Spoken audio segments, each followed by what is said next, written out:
Quantrill's Raiders, a phrase that struck terror to the hearts of Kansas and Missouri families during the Civil War years of 1860 to 1865.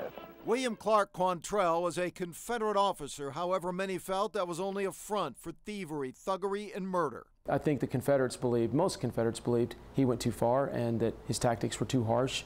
There's always the argument of the legitimacy of his rank, the legitimacy of him as a Confederate officer. Ken Spurgeon is a local historian, teacher, and filmmaker.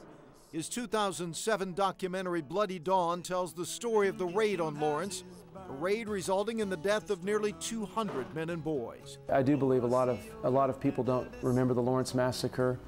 Unfortunately, a lot of Kansans don't know the Lawrence Massacre. They don't know the story.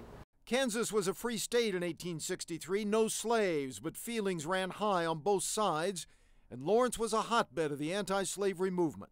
Our next engagement will be a major one, of vital importance to the Confederate cause. We're going to raid the town of Lawrence, Kansas. Brian Donlevy played Quantrill in Kansas Raiders. Quantrill led 300 hardened guerrillas in a surprise attack, killing and burning. It was not a battle, but something else. Use the torch. Burn the town. Burn it, Captain, to the ground. Lawrence is definitely a massacre. There was nothing like Lawrence in the Civil War. Those people got up and they were murdered. They were not defending themselves. There was no fight. They were unarmed civilians who were killed. It was a terrible atrocity.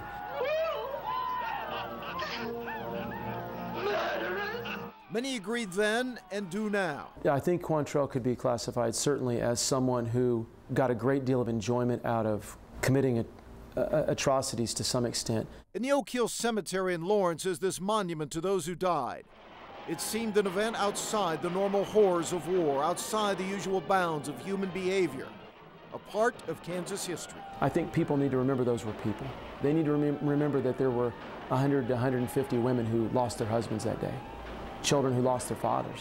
People in Kansas, and especially people in Lawrence, they knew the price of freedom. They knew the price of the Civil War.